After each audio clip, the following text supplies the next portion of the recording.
Sports ownership. It's one of the most lucrative and sought-after businesses in the world. Over the past 20 years, franchise valuations across North America's top leagues have surged nearly 1,000% on average. A team like the Baltimore Ravens saw its purchase for $600 million in 2004 appreciate to over $6 billion by 2024.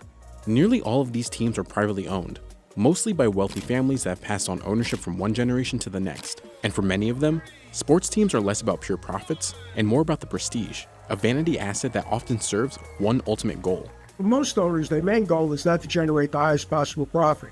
Their main goal is to win. But a small fraction, just over 5%, are publicly owned. It gives shareholders an opportunity to feel like they're direct owners of the Braves with greater transparency, greater information flows.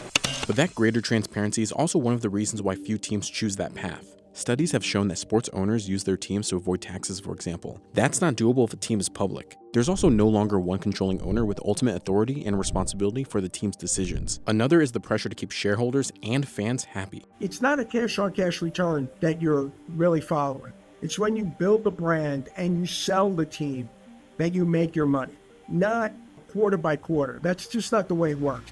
CNBC dove into the world of sports teams, current and throughout history, to better understand why so few have chosen to go public. One of the more famous examples of a publicly owned team is the Green Bay Packers. It's a publicly owned nonprofit. Its shares hold no monetary value or controlling stake, really more serving as a piece of memorabilia for fans. The franchise has had only 6 stock sales in its history. Those helped the team raise capital to improve facilities, its stadium, and its Titletown complex, a park near the stadium, among other projects. A more common version of a publicly traded team are under a corporate ownership structure. MSG Sports, for example, owns the New York Knicks, the New York Rangers, Westchester Knicks, Hartford Wolfpack, and a sports training facility. Rogers Communications, a Canadian telecom giant, owns the Toronto Blue Jays and its stadium as part of its media division. In 2024, Rogers acquired a 37.5% controlling stake in Maple Leaf Sports and Entertainment for $3.5 billion, gaining majority ownership of the NHL's Maple Leafs and NBA's Raptors, among others. The value of the Knicks and Rangers have gone through the roof, but are you getting a huge cash-on-cash return? Are you getting huge dividends if you're a shareholder? No, you're not. In most of these structures, the shareholders don't really have very much voice in how the team's operating. In July 2023, MLB team the Atlanta Braves became one of the only solely publicly traded sports teams in North America when it spun off from its parent company and Formula One owner, Liberty Media. Unlike the Packers, the Braves stock does hold monetary value, and unlike corporate-owned teams, direct investments directly impact the team's bottom line. The stock has performed okay since the split off a couple years ago. I think the business has performed well. They've grown revenues at a healthy clip year on year over this period of time. They're profitable from an EBITDA and cash flow point of view. In fiscal year 2024, its baseball revenue accounted for about 90% of all revenue. The other roughly 10% came from its mixed-use development, The Battery. So far, the Atlanta Braves' holding share price has not kept up with the market. Swinburne thinks that the future of the team as a public company isn't certain. I think ultimately they're about maximizing value for shareholders. And they can do that by executing their business plan and growth strategy, but they may also pursue strategic opportunities. And I think both of those will be on the table as they look out over the long period of time. Many shareholders expect that this ultimately is going to lead to a potential sale of the Braves to somebody who wants to pay an enormous amount of money for the team, some rich guy. Is that true?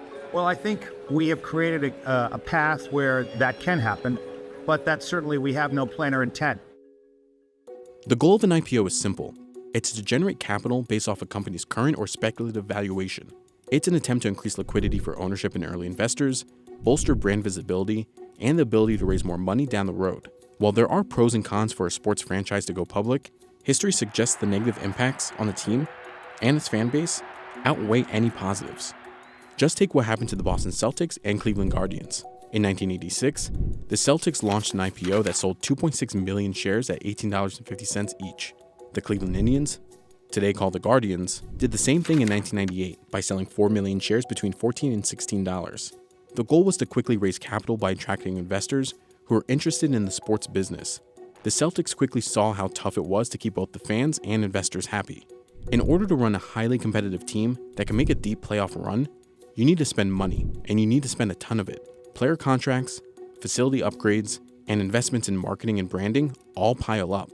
If you're just a public company and you're being held to like the fiduciary responsibility of your shareholders, that might differ from having a private company where you can kind of like weigh other factors, the value of having a championship, the long-term interests of fandom of having a championship and competing, and being a property that people want to associate themselves with. The Celtics became extremely bottom-line focused, trading star players or letting players walk in free agency because they became too pricey.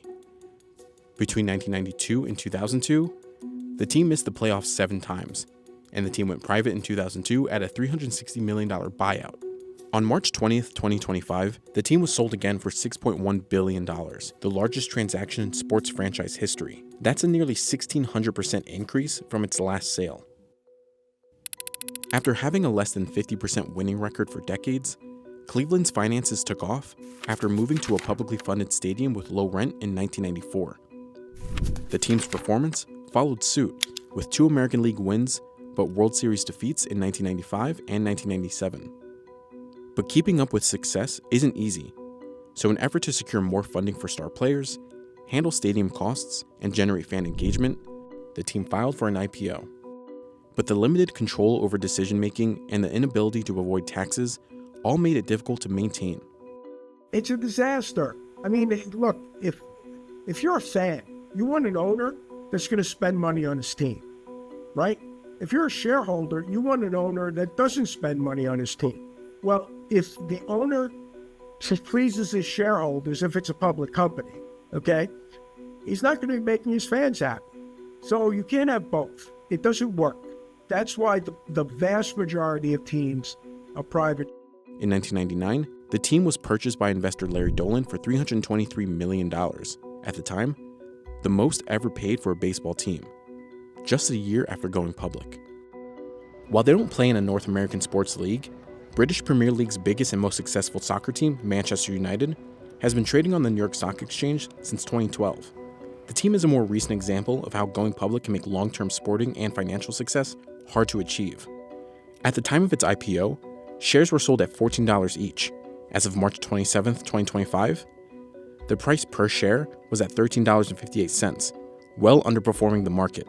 If I bought a stock in a public company that went up $2 a share in over how many years? Would I be happy?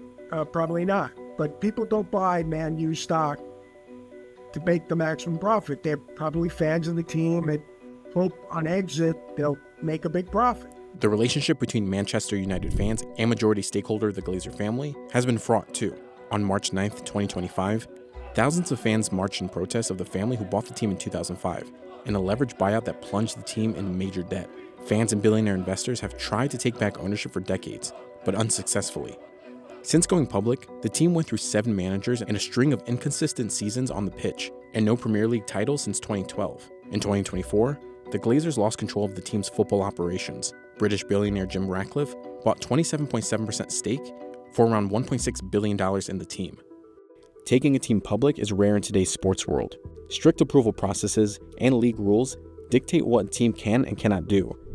If a team wants to move to a new city, rebrand, or even sell the team entirely, it must be approved by the league and the other owners. And team owners may not be so keen on wanting to take their team public, as financial scrutiny into their business may have some serious implications. According to ProPublica's report, billionaire sports team owners often utilize tax strategies that allow them to report significant losses on their teams, even when the franchises are profitable. This practice enables owners to offset income from other ventures, thereby reducing their overall tax liabilities. So going public may not be in their best interest. Even corporate ownership structures face obstacles. The MLB announced a prohibition on that kind of ownership, with Rogers Communications being the only exception. Sports leagues have started to allow franchises to raise money through private equity to buy stakes in teams, allowing for firms to be able to purchase 10 to 30% of a franchise. We think it's a great new source of capital for the league. It'll create flexibility for owners who have a need from a liquidity standpoint or have a need from a capital investment standpoint. There are other ways teams can raise money outside of private equity. Sports business bankers like Sal Galattiotto made it his business to find other ways to raise capital, like limited partnership deals. Right now, we're selling a big limited partnership stake in an NBA team We're selling a limited partnership stake in an NFL team. We're selling a pretty big limited partnership stake in a Major League Baseball team, and we have a couple other smaller baseball deals. So we have 5 deals going on right now, and we're helping those, teams raise capital. Another way to raise cash? Selling stake to high-paying individuals. In the last 11 transactions I've done, I haven't sold a single stake to a private equity firm because I can always find a high net worth individual that's willing to bid high. As teams and established leagues move toward raising money through private equity and limited partnership deals, it begs the question, is there a future for pro teams to go public? These are ultimately tremendous consumer brands and with passionate fan bases. And so that lends itself to, over time, I think, more sports properties being traded publicly. Leagues are kind of concerned with all the disclosure and information required when you're a public company. And especially with the labor relations that you see in the NFL, Major League Baseball, NBA, those negotiations are very tense, and having teams that are public with public information on financials, that can complicate some of those negotiations and ways that the leagues are run.